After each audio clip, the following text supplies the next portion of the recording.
이번 명절이 그리스도의 향기 나는 아름다운 절기가 되게 하는 복이 모두에게 있으시기를 예수 그리스도의 이름으로 축원합니다. 어느 민족에게나 명절이 있습니다. 유대인들에게는 3대 절기가 있습니다. 유월절, 맥추절, 수장절, 이거 3대 절기죠. 그리고 안식년이 있습니다. 안식년은 제7년째 7번째 해가 안식년이고, 또 희년이 있습니다. 희년은 7번의 안식이 7번 지난 그 다음 해, 모든 것이 원상태로 돌아오는 그 해가 희년입니다. 이것은 유대인들에게 큰 명절이죠. 근데 우리들에게도, 우리나라에도 명절이, 큰 명절이 2개 있습니다. 그 명절을 민족의 대이동이라고 할 정도로 수천만 명이 이동하는 큰 명절인데, 하나는 추석이고 하나는 설날입니다. 예수님을 믿지 않는 사람들은 그냥 전통대로 지키면 됩니다. 그러나 그리스도 예수의 사람이 된 우리들은 그 사람들처럼 지키면 안 됩니다. 왜 그러냐면 우리는 이제 그리스도의 향기이기 때문에 그렇습니다. 우리에게서는 냄새가 나요. 예수님을 아는 냄새, 이거를 선한 영향력이라고도 이렇게 표현합니다. 바울 사도는 우리가 그리스도를 아는 냄새를 나는 사람들이기 때문에 우리를 통하여 그리스도가 어떤 분인지, 얼마나 좋은 분인지를 명절에 알게 하여야 한다고 말씀합니다. 그래서 우리는 구원받는 자들에게나 망하는 자들에게 모두 그리스도의 향기인데, 이 사람에게는 사망으로부터 사망에 이르는 냄새요, 저 사람에게는 생명으로부터 생명에 이르는 냄새라 16절에 그렇게 말씀합니다. 이 사람들은 누구겠어요? 믿지 않는 사람들이에요. 저 사람들은 어떤 사람들이겠어요? 믿는 사람들을 뜻합니다. 이 말씀의 배경에는 로마 제국의 이 군대가 전쟁에 이기고 돌아오는 개선 행렬과 관계가 있습니다. 이제 로마는 당시에 세계 최대 제국을 이룬 사람들입니다. 그러니까 로마 제국은 인도부터 시작해서 유럽에 이르기까지 어마어마한 대제국을 이뤘는데, 그 사람들은 로마로 가는 길을 다 돌로 깔았어요. 그래서 모든 길은 로마로 통한다, 그런 말이 있을 정도입니다. 왜 그러냐면은 빨리 군대를 보내야 하고 또 전리품을 수송해야 하고, 그렇기 때문에 도로가 아주 중요했기 때문에 그들은 도로를 깔았습니다. 근데 전쟁에서 이기고 돌아오는 군대, 그게 개선 군대죠. 우리가 믿지 않는 사람들도 거의 다 본 배너라고 하는 영화를 기억하면 좀 좋습니다. 이 유다 배너가 노예 손에서 밑에서 해군 함정에 노를 짓다가 거기서 그걸 끌고 나와가지고 해군 제독이 물에 빠진 그걸 건집니다. 근데 해군 제독은 자살을 하려고 그랬어요. 왜 그랬느냐 하면 자기가 패전했다고 생각을 했는데, 나중에 보니까 자기가 대승을 거둔 거예요, 자기 군대가. 그래갖고 유다 베너와 함께 이제 말을 타고 개선을 합니다. 근데 황제는 그때 뭘 준비하느냐 하면 향을 피워요. 향을 피우고 그들의 신에게 제사하기 위해서 향을 피우는 것이죠. 근데 그 향내가 개선 행렬에게도 냄새가 나는 거야. 근데 개선 행렬을 하는 그 개선 장군들은 그 향내를 맡으면서 뭔 생각을 하느냐 하면, 야, 내가 이제 영광을 얻을 시간이 다가오고 있구나, 그런 거죠. 근데 반면에 포로들은 어떻게 됩니까? 향내를 맡으면서 내가 이제 죽을 시간이 다가오고 있구나, 그런 의미에서 이 말씀이 기록된 것입니다. 하나님 앞에서 그리스도의 향기가 되도록 하려면 우리가 이 명절을 어떻게 해야 되느냐? 명절에 싸워서는 안 됩니다. 3절에 디모데전서 3장 3절에 보면 주의 종은 다투지 아니하며, 이렇게 말씀합니다. 평소에도 다투면 안 되지만은 명절에는 더더욱 다투면 안 됩니다. 명절에 싸우는 집 많습니다. 칼부림까지도 나는 집안들도 있어요. 왜 그러냐면 유산 문제 가지고, 그거 가지고 형제들이 만나가지고 왜 형이 더 많이 가졌냐, 그러면서 싸울 수 있는 거죠. 제사 문제, 부모를 누가 섬길 것이냐, 이런 것 가지고 싸우는 사람들이 있습니다. 예수님 믿는 사람들은 싸우면 안 됩니다. 왜 그러냐면 우리는 그리스도의 향기요, 예수를 아는 냄새를 풍기는 사람들인데, 우리가 저들과 똑같이 싸우면은 우리에게서 악취가 나게 되는 겁니다.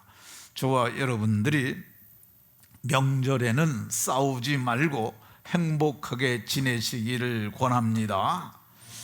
하나님 앞에서 그리스도의 향기, 곧 생명을 아는 냄새가 나도록 하려면은 해서는 안 될 것이 더 있는데, 뭐 하면 안 되냐? 명절에 술 마시면 안 됩니다. 이 술판에 끼지도 말아야 합니다. 과거에 술을 먹었던 사람들은 더더욱 주의해야 합니다. 고린도전서 5장에 보면 술 취하거나 속여 빼앗거든 사귀지도 말고 그런 자와는 함께 먹지도 말라, 이렇게 말했습니다. 그러니까 어떤 분들은 그래요. 왜 성경에 술 먹지 말라는 말이 있느냐? 근데 이거는 제가 보기에 한심한 질문입니다. 아니, 술을 취한다는 말은 뭐예요? 그러니까 술을 먹으니까 취하는 거잖아요. 조금 먹어도 취하고 많이 먹어도 취합니다. 많이 먹으면 많이 취하는 거죠. 그러니까 술 취하지 말라는 말이 술 먹지 말라는 말이죠. 로마서 13장에도 술 취하지 말라고 얘기를 합니다.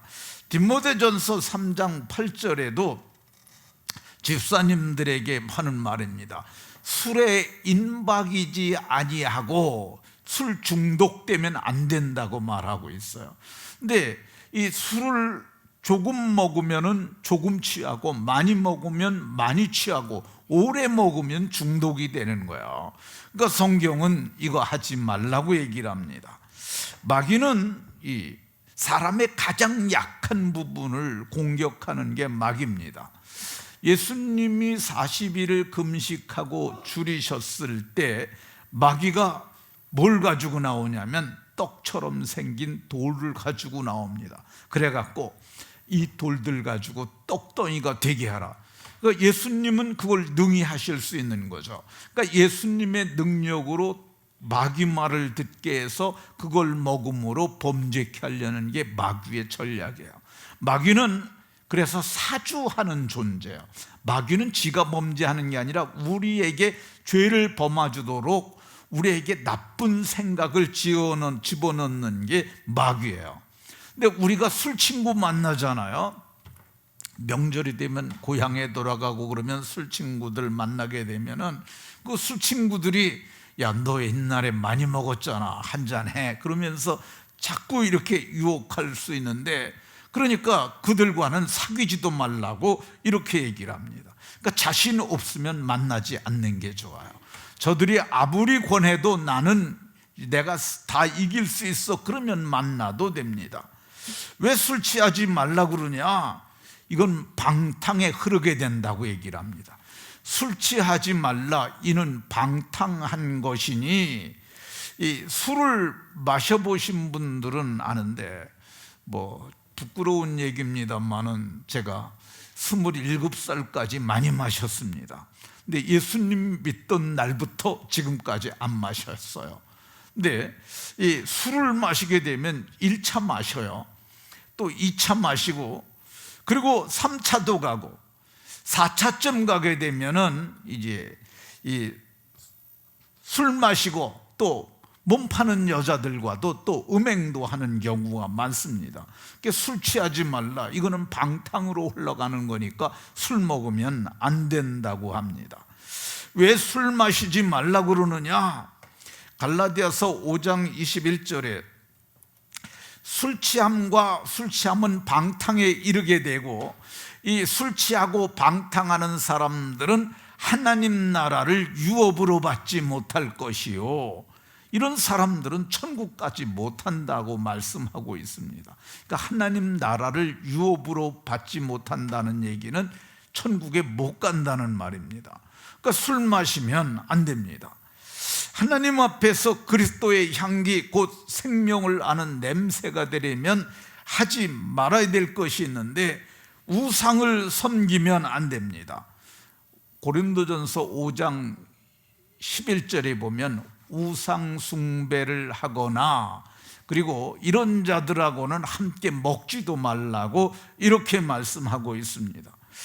명절이 되게 되면 제사하잖아요. 거의 많은 가정들이 제사를 합니다. 그런데 어떤 분들이 그래요.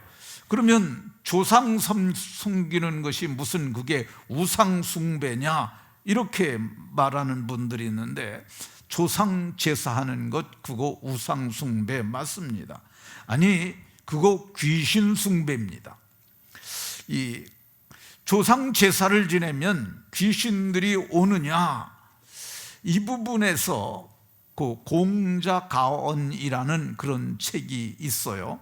근데 그 책에서 공자의 제자들이 공자님에게 물었다는 겁니다. 이 아버지 제사를 지내면 아버지가 오십니까? 그랬더니 공자가 아무 말도 안 했다는 거야. 근데 나중에 제자들이 그에게 묻습니다. 이 공자님, 왜 사람들이 와서 조상 제사 지낼 때 아버지가 오냐고 묻는데 대답을 안 하셨습니까? 그랬더니 공자 이 얘기는 이렇다고 그럽니다. 이 아버지가 안 온다 그러면 그러지 않아도 불효하는 불효자들이 이 조상 제사마저 안 지내진다면 예가 무너질 것이고, 만약에 또 귀신이 온다고 하면, 아버지가 귀신이 돼서 온다고 그러면은 1년에 제사를 지내는 것이 50회 정도가 된다고 그래요. 근데 그러면은 50번 제사 지내다 보면 집안이 망할 것 같아서 아무 말도 안 했다, 이런 이야기가 있습니다.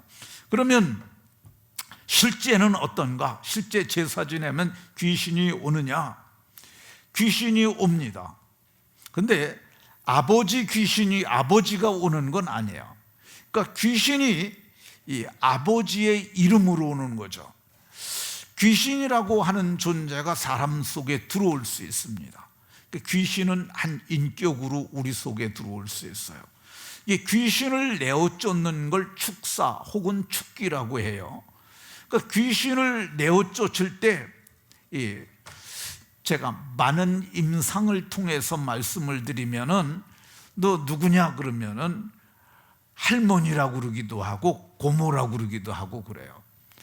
제가 사단지 앞에서 그 상가에서 목회를 할 때 한 여자가 집사인데 왔어요. 근데 그 어머니가 데리고 왔어요. 그래서 제가 기도해 달라고, 장사가 안 된다고, 그래서 기도를 해줬더니 그 다음 주에 아주 얼굴에 만면에 웃음이 가득한 모습으로 왔어요. 그러면서 목사님 기도받고 지난주에 대박 났어요 그러더라고요. 또 기도해 주세요. 그래서 손을 얹었는데 거기서 얘기를 하는 거야. 그 여자가 여자가 뭐라 그러면 나가면 됐잖아 하고 소리를 지르는 거예요. 깜짝 놀라가지고 생각을 해보니까 이게 뭐가 있나 보다. 그래서 제가 물었어요. 너 뭐냐 그랬더니 고모야 그러더라고요. 그래서 너 귀신이야 그랬더니까 그렇대요. 너 어떻게 죽었냐 그랬더니 화장실에서 죽었다고 그러더라고. 그래서 내가 예수의 이름으로 명하노니 나가 그랬더니 그 귀신이 쓰러뜨리고 나간 거야. 근데 이 어미나 고모나 할미면은 좋은 것을 줘야지, 그렇잖아요. 이 보편적 상식이 그러잖아요. 엄마가 죽었는데 왜 자식에게 해코지를 하냐고. 그거 거짓말 하는 거야. 그래서 이 어미면 좋은 것을 줘야지, 고모면 좋은 것을 줘야지 왜 이렇게 괴롭히냐고 그러고, 예수의 이름으로 명하노니 가 그러니까 쓰러뜨리고 나가더라고. 여러분들도 그렇게 하세요. 이 귀신이 드러나게 되면 예수의 이름으로 명하노니 가 그러면은 가요. 귀신은 조상이 아닙니다.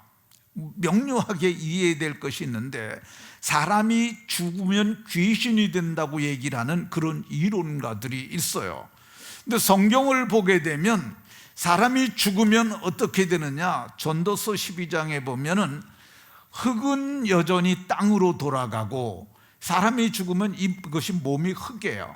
흙의 성분과 사람의 성분이 원소 분해를 해보면 똑같아요. 이게 죽으면 흙이 되는 건 우린 그냥 눈으로 봐서도 알잖아요. 근데 우리에게 죽지 않는 비물질적인 요소가 있는데 그게 영이에요. 영. 그것을 주신 하나님께로 돌아간다고 이렇게 말씀하고 있습니다.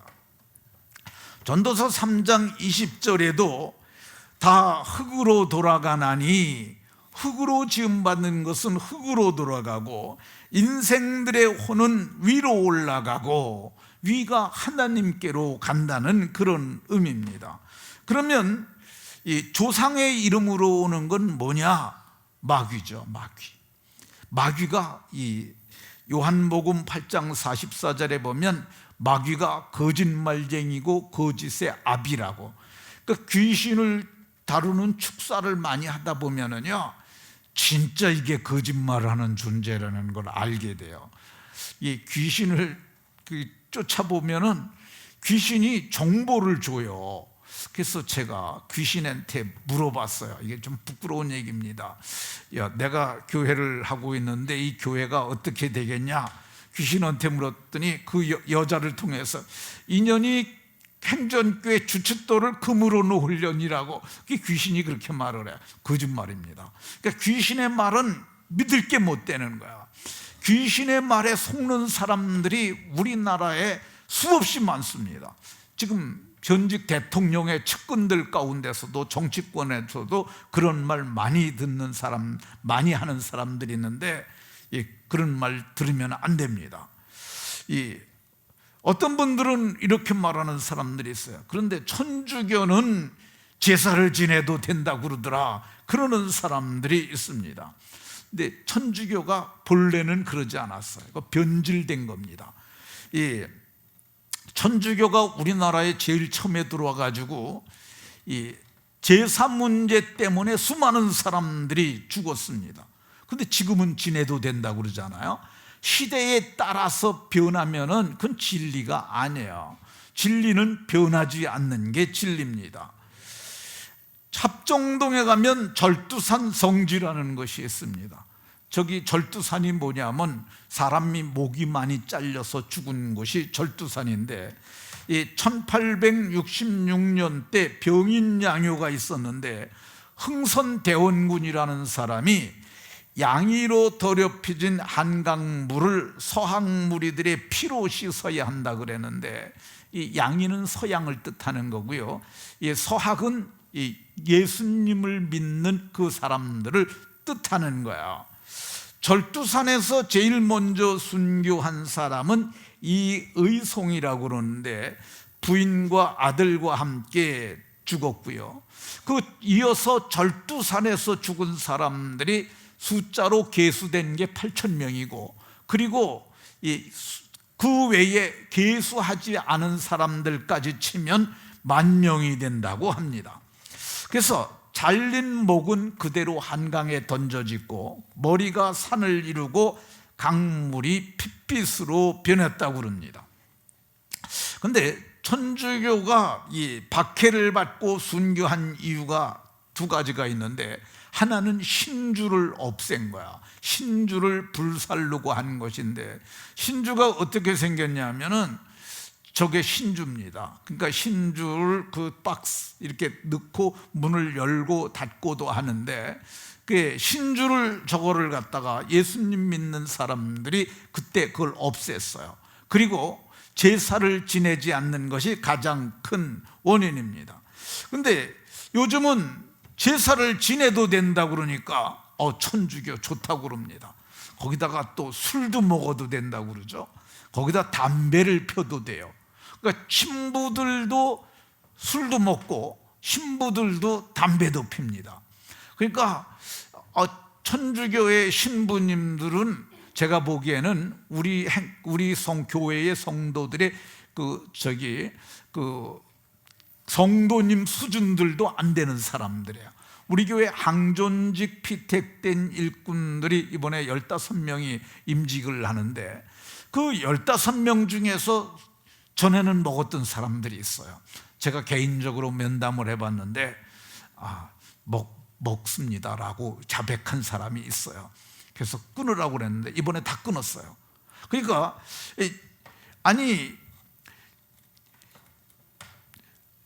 술을 마시고 술을 안 먹어도 범죄를 하기도 하는데, 술 먹고 담배 피는데 범죄할 확률이 얼마나 더 많겠어요.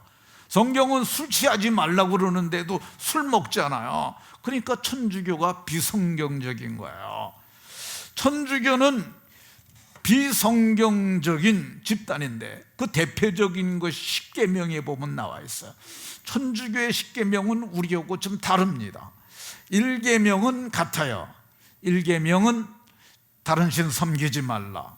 근데 4절에서 6절까지 우상 만들지 말라는 말씀에 저게 너를 위하여 새긴 우상을 만들지 말고, 우상 만들지 말라고 그랬잖아요.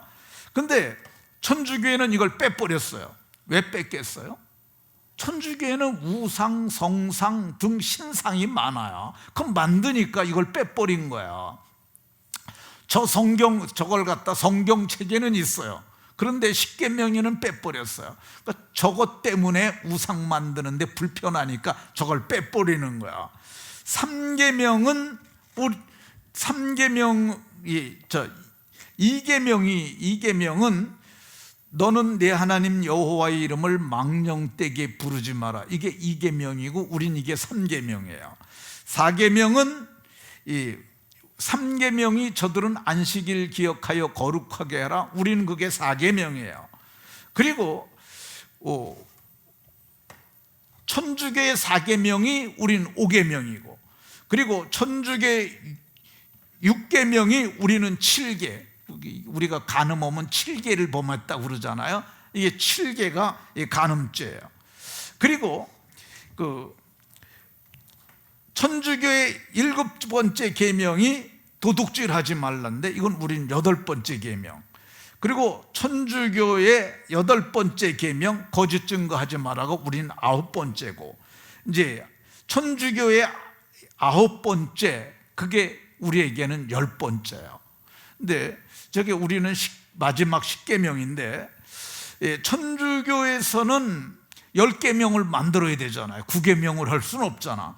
그래가지고 9번째 계명을 내 이웃의 집을 탐하지 말라, 그게 9번이에요. 그리고 그 나머지가 10계명이에요. 그러니까 9계명은 이걸 잘 봐야 됩니다. 그래야 이해를 할 수 있어요. 내 이웃의 집을 탐내지 말라, 이게 9계명이고, 10계명은 내 이웃의 아내, 그리고 남종, 여종, 소나 나귀, 무릇 그 이웃의 소유를 탐내지 마라 그랬습니다. 근데 이게 9계명이라는 게 이웃의 집을 탐내지 말라, 그리고 집 안에 있는 것들을 설명하는 거예요. 저게 10계명이 맞는 거고, 그러니까 천주교회는 우상 섬기지 말를 빼버리고 이걸 둘로 나눴는데, 이게 뭐 하는 짓이냐면은 이 성경을 왜곡하는 나쁜 짓인 것을 볼 수가 있습니다. 그러니까 여러분들은 천주교 가면 안 돼요. 어떤 사람들이 천주교가 믿기 편하다 그러고 끌려가는 사람들이 있는데, 그거는 어리석은 짓이고 멸망을 자초하는 짓입니다. 그렇다고 천주교에서 천주교 다니면 천국을 다 못 가냐? 그건 아닐 거라고 봅니다. 천주교 믿는 사람도, 그러니까 비율로 따지면은 천주교 믿는 사람들은 10명 중에 1명이 간다 그러면은, 보통 개신교회는 한 7명 정도, 우리 교회는 얼만큼 가느냐? 제가 보기에 90%는 갈 것 같다, 제 생각입니다.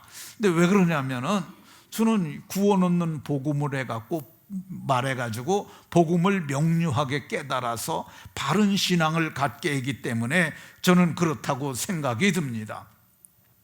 왜 우상 숭배하지 말라 그러냐?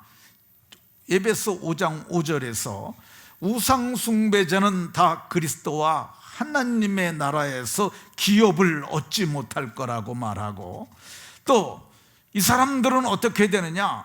천주교에 우상 많이 있고 마리아상 있으면 지나가다가 절하잖아요. 그럼 어떻게 돼요? 우상 숭배하는 거잖아요. 우상 숭배자는 다 그리스도와 하나님 나라에서 기업을 얻지 못한다고 그러잖아요. 그러니까 우상과 하나님을 겸하여 섬기지 못한다는 게 성경의 가르침입니다. 그러니까 천주교에는 구원받는 사람들이 아주 적을 것이다, 저는 그렇게 생각을 합니다. 자, 그러면 그리스도인들이 하나님 앞에서 그리스도의 향기가 돼서 이 향기를 내서 생명을 아는 냄새가 되려면 반드시 해야 될 것이 있어요. 어떤 거냐? 내 아버지와 어머니를 공경하는 겁니다. 명절에 해야 될 일 뭐냐? 부모님 공경하는 거야.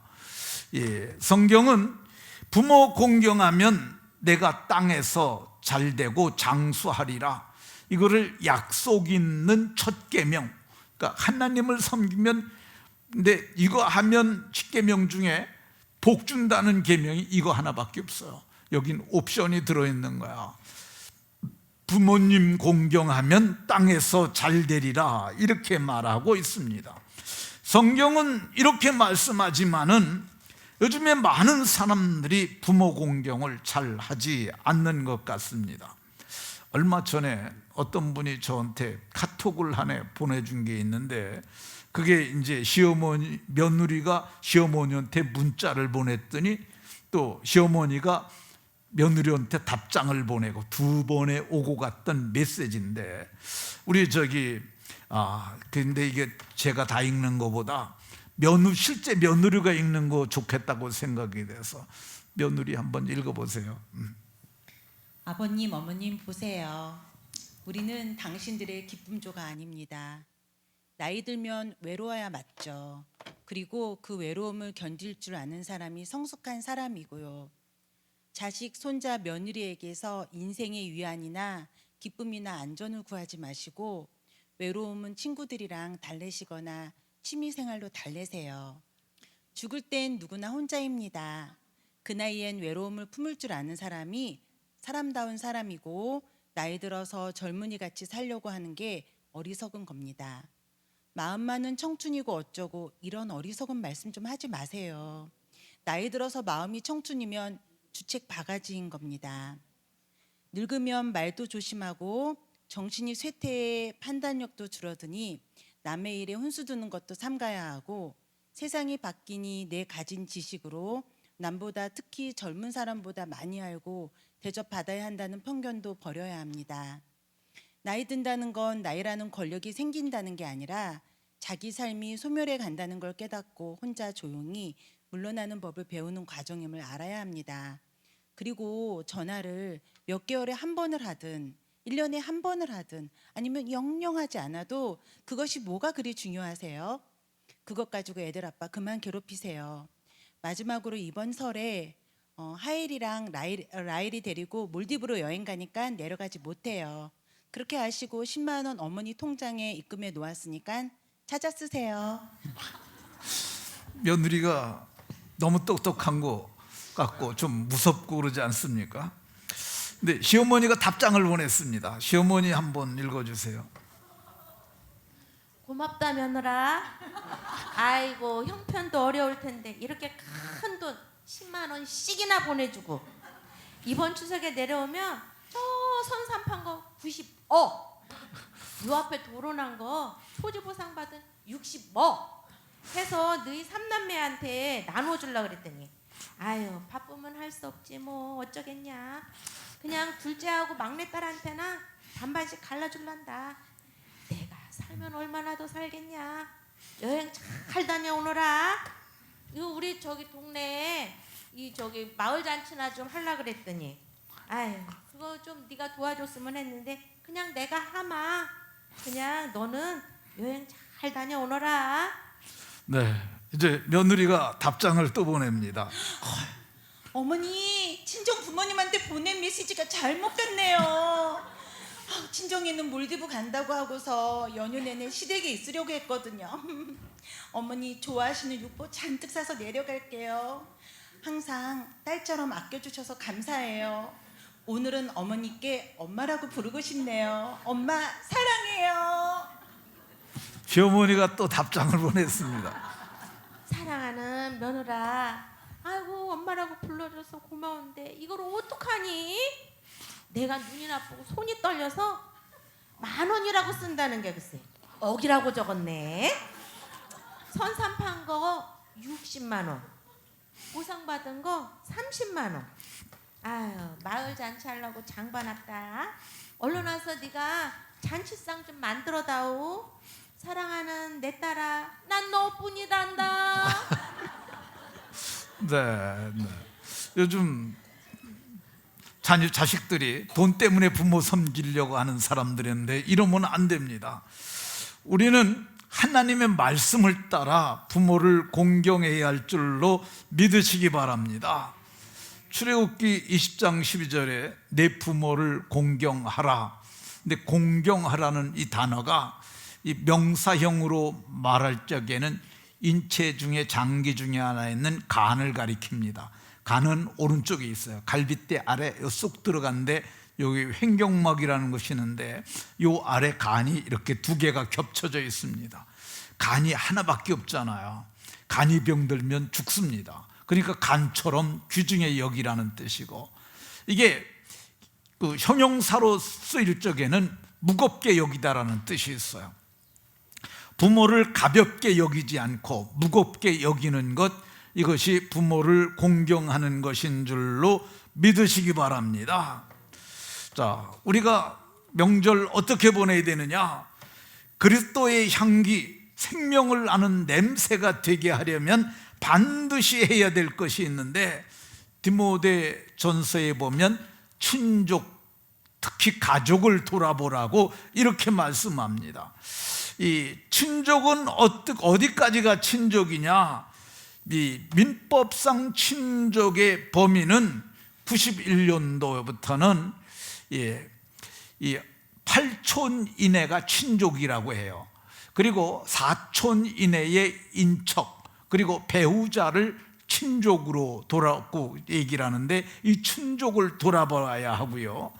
가족은 범주가 조금 더 좁습니다. 가족은 부부를 중심으로 하여 그로부터 생겨난 아들, 딸, 손, 자녀들, 이걸 가족이라고 말씀하고 있어요. 성경은 명절에 친족, 가족을 돌아보라고 이렇게 말하고 있습니다. 돌아보는 거 어떻게 하는 거냐? 선물을 좀 사가지고 가서 하나씩 나눠드리는 거 괜찮아요. 근데 예수님 믿는 사람, 믿지 않는 사람들이 5만 원짜리면 우린 10만 원짜리면 그 사람들이 더 무겁게 느끼고 귀하게 여깁니다. 그러니까 예수님 믿는 사람은 돈을 조금 더 쓰면 돼요. 우리는 술도 마시고 담배도 안 피니까 절약되는 거 있잖아요. 그걸 이참에 쓰면 더 훌륭하다고 할 수 있습니다. 이 성경은 이 가족이 돌아볼 수 없으면은 바울 사도는 디모데에게 편지하면서 과부의 명부에 올려가지고 이 사람들을 교회가 돌보라고 얘기를 합니다. 이게 요양원에, 오늘 우리가 요양원하고 있잖아요. 요양원의 효시가 어디냐? 이게 초대교회가 제일 먼저 했습니다. 그래서 가족 중에 돌볼 사람이 없는 사람들은 교회가 짐을 지라고 이렇게 말씀하고 있습니다. 이 교회가 저는 요양원을 다 해야 된다고 생각을 합니다. 왜 그러냐면 지금 이제 여기 있는 분들은 다 발로 걸어 다니는 분들이잖아요. 돌봄이 그렇게 많이 필요하지 않아요. 근데 이 요양원에 있는 분들은 돌아다니지 못하잖아요. 누군가 찾아가서 만나줘야 해요. 근데 오늘날 교회의 사역자들이 요양원에 계신 분들 잘 찾아가냐? 거의 안 찾아갑니다. 들어갔다 그러면 찾아가고, 그리고 돌아가셨다 그러면 장사 지내는 일 합니다. 근데 이 교회가 요양원을 하게 되면 그 교회 성도들은 거기서 돌보게 되잖아요. 그럼 담임 목사가 일주일에 한 번 정도씩 돌볼 수 있고, 교인들도 바로 가서 돌볼 수 있어요. 그리고 믿지 않는 지역의 어르신들이 여기 들어오게 되면은요, 저절로 믿게 됩니다. 이 분위기 자체가 그렇게 돼 있어요. 우리 요양원에 한 3년쯤 전에 들어오신 성모모라고 하는 어르신이 계세요. 1단지 사시는 분이에요. 가족들, 자녀들 거기 계세요. 근데 이분이 처음에 왔을 적에는 내가 기도해 드릴게요. 그러면 저 안 믿어요. 이렇게 아주 냉정했던 분이세요. 이게 요즘은 어떻게 계시냐면, 제가 들어가면 침대에 앉아가지고 두 손 이렇게 무릎 위에 놓고 그러고 앉아 계세요. 그리고 제가 기도해 드리면 고맙습니다. 그리고 그분이 완전히 약간 치매가 있으신데도 그분이 하나님을 믿는 믿음의 사람으로 바뀐 거예요. 아멘 가르쳐 주지 않아도요, 한 달만 지나면 다 아멘 하십니다. 근데 이런 것들이 저는 긍정적인 복음 전파에 효과가 있기 때문에 반드시 하는 것이 좋겠다, 이렇게 생각을 합니다. 하나님 앞에서 그리스도의 향기, 곧 생명하는 냄새가 되려면 어떻게 해야 되느냐? 명절에 전도해야 합니다. 성경 그러잖아요. 너희는 말씀을 전파하라. 때를 얻든지 못 얻든지 항상 전파하라고 이렇게 얘기를 합니다. 이렇게 하려면 어떻게 해야 되느냐? 명절에 가서 복음을 전하는 거죠. 얼마나 시간 많잖아요. 명절은 다 쉬잖아요. 그러니까 좋은 말로 다가가고 좋은 말로 말해주고 그러고 그러는 거죠. 고모님, 나는 예수님을 믿어서 천국 가는데 고모님 이대로 계시면 천국 못 갈 것 같아요. 내가 천국 가는 거 어떻게 하면 되는지 가르쳐 드릴게요. 그러면 고모님이 얘기 듣잖아요. 그래서 하는 거죠. 이번에 지금 장례 중에 있는 김옥석 집사님이 시어머니가 돌아가셨어요. 제가 어제 다녀왔는데 전화를 했습니다. 어머니 어떻게 예수님 믿으셨냐 그랬더니, 목사님 제가 복음을 전해가지고 시어머니가 예수님을 영접했다는 거야. 그래갖고 그래서 어머니 천국 가신다고. 그러니까 제가 그래서 구체적으로 어떻게 했느냐 그랬더니, 고모님도 돌아가셨는데 고모님도 그랬고, 이번에 어머님도 100세에 돌아가셨는데 어머님도 그렇게 해서 예수님을 믿었다는 거야. 그러니까 우리가 복음을 전할 수 있는 기회를 삼으면은 이게 다 하나님 나라에 가면 어떻게 되느냐? 그게 내게 다 상이 되는 거야. 그러니까 현세와 내세에서 복을 받게 되는 거죠. 말씀을 마치도록 하겠습니다. 우리는 이제 명절을 맞았습니다. 이제 며칠간 시간이 많이 주어지는데 우리는 그리스도의 향기라고 이렇게 말씀합니다. 그러니까 우리가 악취나는 삶을 살지 않고 그리스도를 아는 냄새를 나게 하는 것, 저들이 냄새를 맡게 하려면 오늘 성경이 말한 그 삶을 살아야 합니다.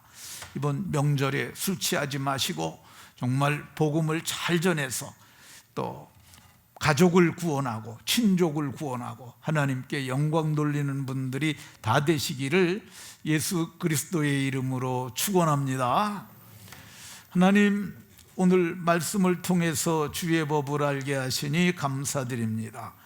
사랑하는 모든 성도들에게 복 주셔서 하나님, 사랑하는 모든 성도들이 이번 명절에 그리스도의 향기요 예수를 아는 냄새를 나게 하는 선한 영향력의 기관이 되어지도록 복 주옵소서. 예수 그리스도의 이름으로 기도하옵나이다. 아멘.